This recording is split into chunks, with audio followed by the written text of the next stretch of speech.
Hello, folks. Just met a number of the homeowners who wiped out, and everything from the Coast Guard to the fire department. It's a hell of a deal. I'm here in Florida for the second time in 2 weeks, and to survey the damage from another catastrophic storm, Hurricane Milton. Thankfully, the storm's impact was not as cataclysmic as we had predicted, but on top of two before it, just seemed to get getting worse. And but for some individuals, it was cataclysmic. All those folks who not only lost their homes, but more importantly, those folks who lost their lives, lost family members, lost all their personal belongings. Entire neighborhoods were flooded, and millions were without power. Early this morning, I did an aerial tour of St. Petersburg and the battered coastline. I flew over Tropicana Field and with the Tampa Bay raised play, and the roof is almost completely off, but thank God not many people were injured. I spoke with first responders who've been working around the clock. I also met with small business owners here and homeowners who have taken a real beating these back-to-back storms.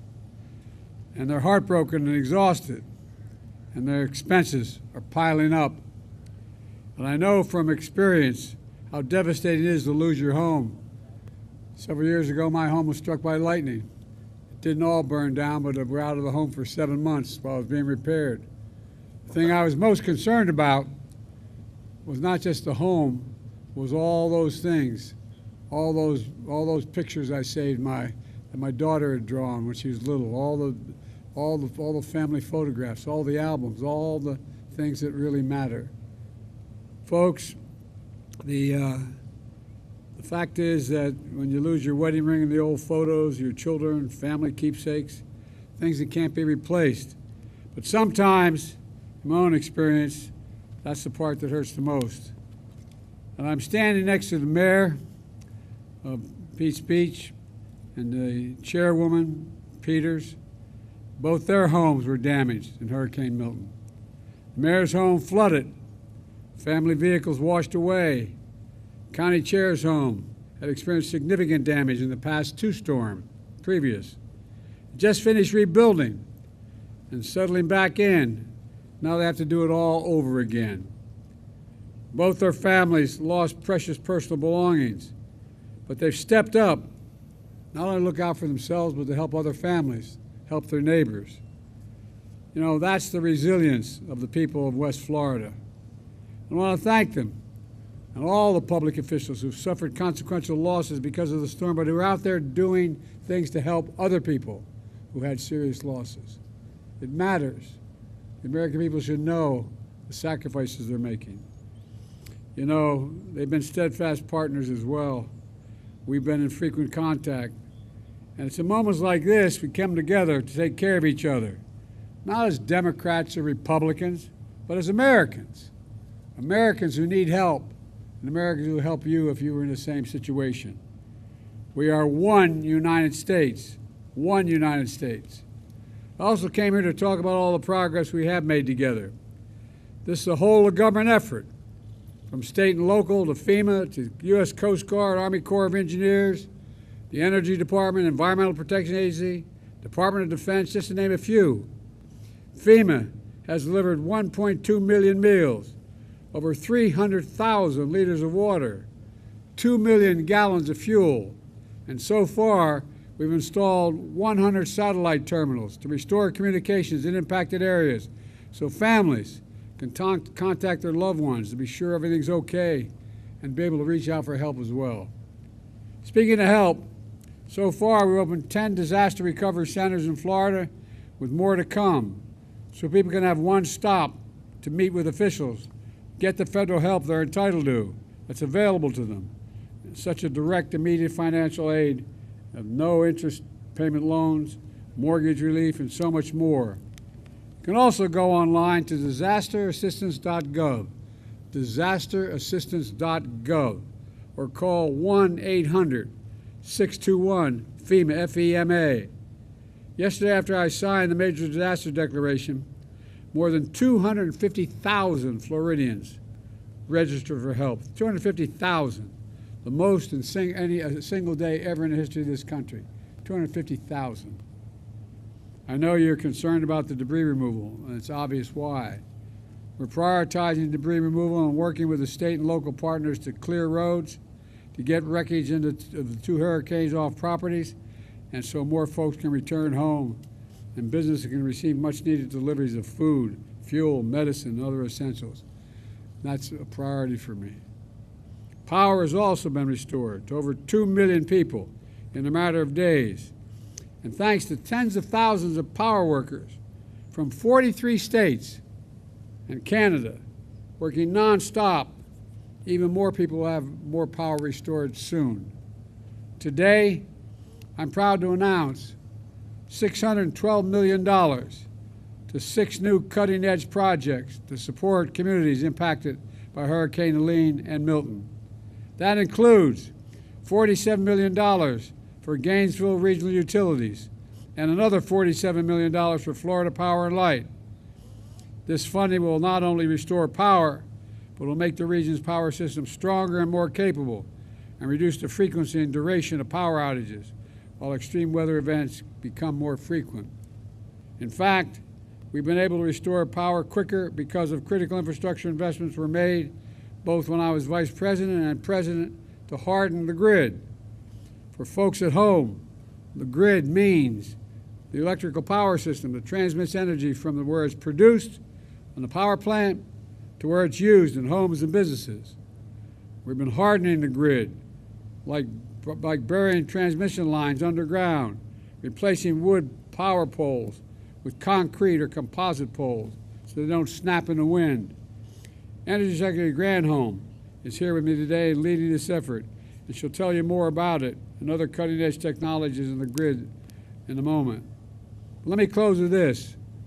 I'm here to personally say thank you to the brave first responders, and I don't want to underestimate that. Brave first responders, men and women in uniform, utility workers. Look at the number that showed up from around the country, from Canada, California, Nebraska, all over the country to come here to help. Men and women in uniform, as I said, healthcare personnel, neighbors helping neighbors, and so many more people. This is all a team effort, folks. We made a big difference, and it's saved lives. But there's much more to do, and we're going to do everything we can to get power back in your homes, not only helping you recover, but to help you build back stronger. God bless you all. May God protect our first responders, protect our troops. Now I'm going to turn this over to Secretary Granholm. Madam Secretary? Yes, thank you, Mr. President. Thank you, Mr. President. I would like to echo the President's thanks to all the first responders and to the utility crews from across the continent who have been stepping forward to help in our time of need here and in the other affected states. DOE, the Department of Energy, continues to work with the utility sector to make sure you have what you need. I'm pleased to say that about 75% of the power has been restored across Florida, and most believing that by the end of Tuesday, the vast majority will be online. The unprecedented intensity of the damage and the disruptions overwhelmingly underscore the actions that the Biden-Harris administration really has taken to harden the grid against extreme weather. These include the new investments that the President just announced for the Southeast. When we took office, we knew the grids across the country had been suffering from decades of underinvestment. There was a dire need for repairs and upgrades and expansions. So the Biden-Harris team secured unprecedented funding in the bipartisan infrastructure law to begin modernizing these systems. Before the President's announcement today, since the passage of that bipartisan infrastructure law, the Department of Energy anyway, has allocated roughly $680 million to grid resilience projects just in the states that have been affected by Hurricanes Milton and Helene. That amount roughly doubles when you include matching investments from states and utilities. And several of these projects are already underway. For example, undergrounding the power lines, super important, raising substations in the face of flooding, installing technology on the grid that can identify blackouts before they happen and can shorten them when they do happen, technology that increases transmission capacity so that power can move where and when it's needed most. These are all the upgrades that will be funding. So the announcement of the additional $612 million that the President made today will mean that we will have seen $2.5 billion worth of investment in these regions, in these states, to make the grid more resilient, a combined investment from the Department of Energy, states, and private utilities. And these partnerships are critical to making these projects successful and to bringing resilience to families and businesses across the Southeast. These investments obviously are not going to prevent the next storm, but they certainly will make sure that in the coming years we can respond and recover from these storms more quickly. So to the people of Florida, as the President has said, we will be here for you as long as it takes. So thank you. And with that, I'd like to bring up St. Pete Mayor Petrilla. Thank you, Madam Secretary.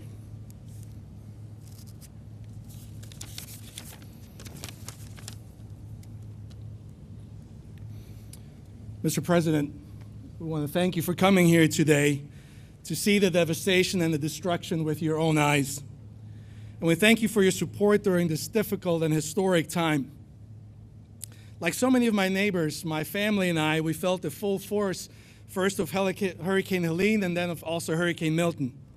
After the floodwaters of Helene hit, we thought we could begin to recover, patching up windows, cleaning up debris, and trying to get back to something resembling normalcy.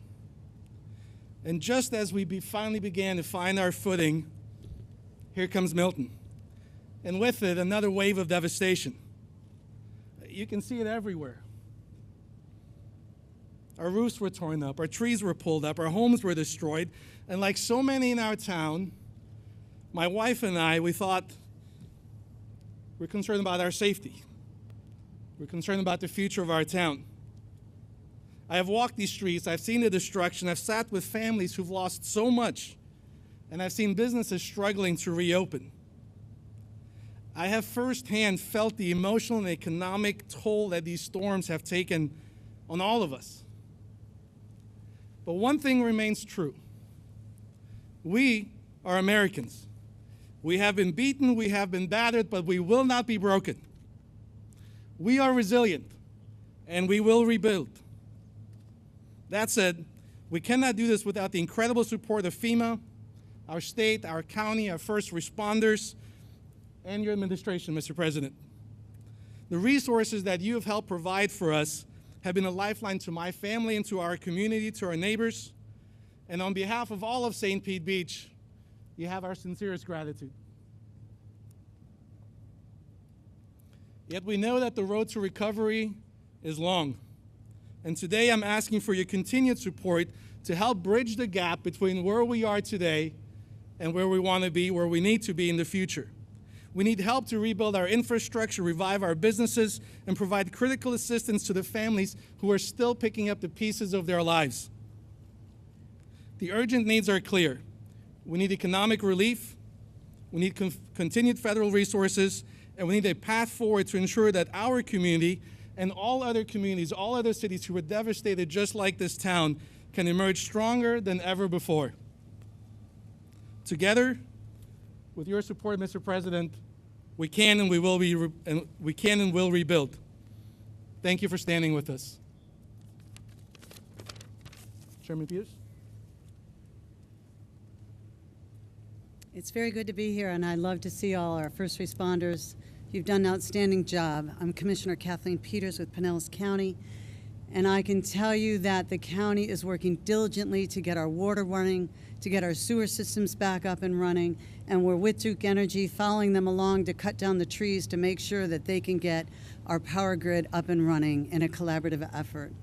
We've worked diligently and closely with the state, and I cannot thank our governor and our state officials enough. They have done an amazing job to help us with removal of debris, with bringing resources in to get the port open so we can get gasoline and get all of our businesses up and running. I've spoken with the president and his staff, and they are working tirelessly to send assistance, and I am very, very grateful to the way the president has responded. I think he has done an outstanding job in this situation, and I am truly, truly grateful. I'm hopeful. I sent a letter to the state, which will then go to the White House, asking for just, at a minimum, there's quite a few things we asked for, but at a minimum, to merge the two storms. Can you imagine if we had to separate our debris? This is Helene debris, and this is Milton debris. There's just no possible way that we would be able to do that effectively and efficiently. And by merging the two storms into one disaster will help expedite a lot of red tape to make this much quicker a recovery. So I'm looking forward to that announcement that will happen. The ones I want to thank the most are my neighbors, my first responders. Neighbors have been helping neighbors. As the president mentioned, I too had 4 feet of water in my home, and I lost all my personal things and my clothes and my memories. But what has been outstanding is every neighbor helping other neighbors. The kindness that has poured into this community has been amazing and overwhelming. It makes us so proud to be American. American has always been strong, and this is just an example of the resilience and the strength of every one of our residents in our community. And I am so eternally grateful for every one of my neighbors, every one of my police officers and fire and EMS personnel. My son was in the water rescuing people at night during Helene, and he was also in the water rescuing people out of the apartment buildings in Clearwater. I cannot thank our first responders enough. This is a storm we'll never forget, but it's what's going to make us so much stronger and better. So thank you all for coming. Thank you, all of you that have been working with me to meet with the president and to make our community safe again. Thank you so much. And thank you, Mr. President. Thank you so much. Thank you. You're wonderful. Pardon? Without a no. Thank you for coming. Thank you. Okay, somebody has my purse. All right, right this way, sir. Who has their purse? We'll find it, sir. We'll find it. We'll find it. Oh, wait, that's a national emergency. Well, I know I'm going in the cars with